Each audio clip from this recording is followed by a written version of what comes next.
Okay, so today we're going to be answering the question: was it worth it?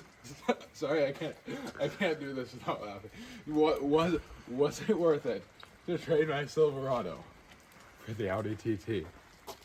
So, first of all, as you can see, this thing idles very smoothly. Let's start right up to it.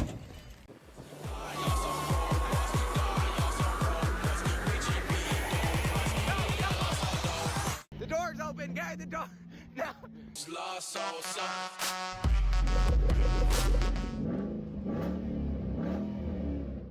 Yeah, so you heard how long that took to start up. Plus, it actually just stalled. It's even worse than because what's funny is I actually didn't even know it had this problem until I bought it, because the guy had very, very nicely warmed up the engine right before I took it for a test drive. So another thing we got is, what else? Oh yeah, this. Let's see. Car doesn't go into first. Car doesn't go into second. Oh, goes into reverse again. I don't know why. It wasn't going into reverse a while ago, but still, no first and no second. Pretty nice, especially for that city driving. Really, really saves the clutch. You know, doesn't eat the clutch up. And yeah, and the clutch also did not go out. Like oh yeah, a day after getting the car. I either. appreciate that the guy sold me the car with the clutch not being to the point where it literally split in half on the fourth day that I drove it. And yeah, I just think that's great. Also, you got the leak on the soft top, but I wouldn't even really mind that if the car actually worked, because it's a soft top. And I'm sure you saw on the video, you know, this thing looks like, I mean, the engine bay looks fairly nice. You know, besides this, it looks like some really, really weird thermal, like, insulation tape, but it looks like it's just placed on really weirdly. I mean, it looks fine in the engine. Yeah, it's got a nice, clean engine bay, but yeah. Unlike the rest of the car, the engine usually works when it's not cold. So yeah, got some body damage, but again, I would not care about that if the car actually worked. The truck was bought for $14,000? 15.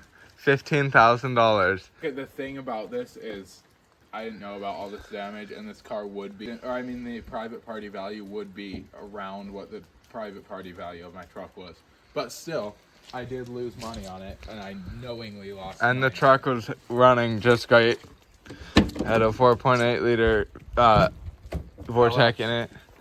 So You got that, this, which is nice.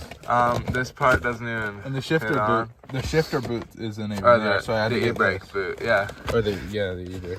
And this you can just rip apart. And here, I had to glue this thing back on, and also I had to glue this button back on with Gorilla Glue. and this thing up in here is like broken. It's off the track and it won't go back on. Yeah, radio works, but it's a bad radio because it's 2003.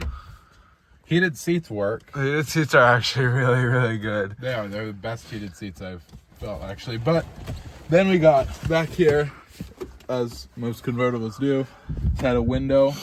Didn't roll down, so I took it out. But yeah, the window didn't work at all. It was just broken.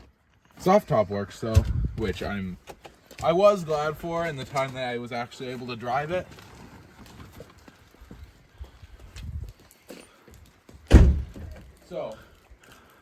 So the big question: was it worth it to trade my perfectly working Silverado 1500 for an Audi TT that would fail within a month? The answer will surprise you. So You got that, this, which is nice. this part doesn't even. And the shifter fit on. boot, The shifter boot isn't even or there, so I had to the get e-brake boot, yeah. Or the e-brake. And this you can just rip apart.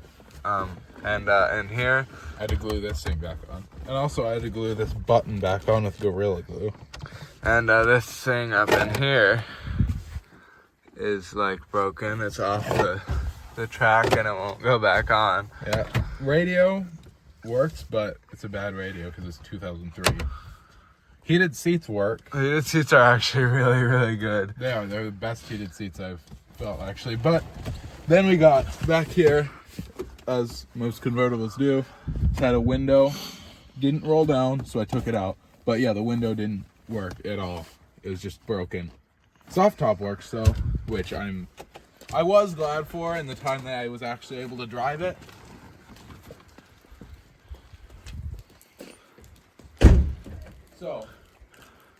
So the big question, was it worth it to trade my perfectly working Silverado 1500 for an Audi TT that would fail within a month?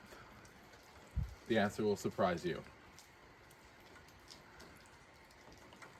No.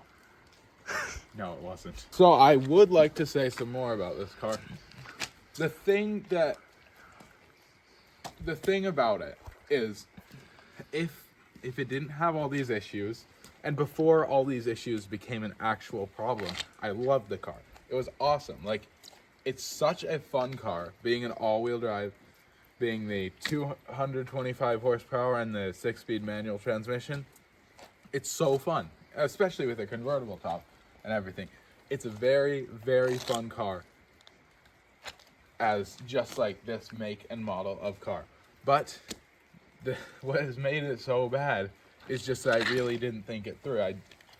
I got impatient and I just went for the trade when I even when I knew I was losing some money on it. I had no idea the extent it would go to. But thing is, I love this car I loved it when it functioned. It was awesome. It was just so fun driving all the time. But it just died. This specific car was abused. It was left to sit for like multiple years, according to the last owner.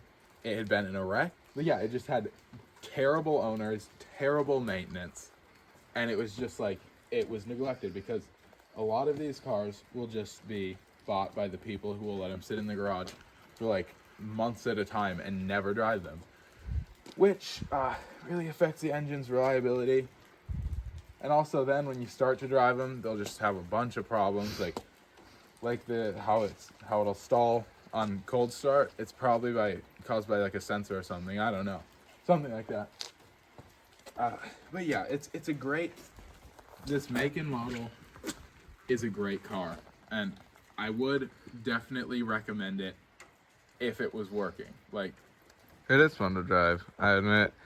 Yeah. I never liked Audi TTs because they're just, I don't know, there's something about them. Yeah, but I've come to like them though, but like just from they're really fun, I will admit. yeah, the thing about it, yeah, this car is known to be generally reliable. I just got a bad car, which I kind of knew at the time. I should have seen it coming beforehand. But if you're looking at buying a TT, I would definitely recommend it, as long as you actually check it out and make sure it's actually working. Anyways, guys, before we go, if you guys are wondering where the Camaro is right now, because it's always parked here, it's actually in the shop right now getting the brakes, the rotors resurfaced, because one of them was warped, and they are putting new pads on as well, and it's $800, which it shouldn't be $800, but anyways. It's starting to hail now, so we kind of got to stop recording. We don't have anything else to do, really. So yeah, we'll see you guys next time. Bye.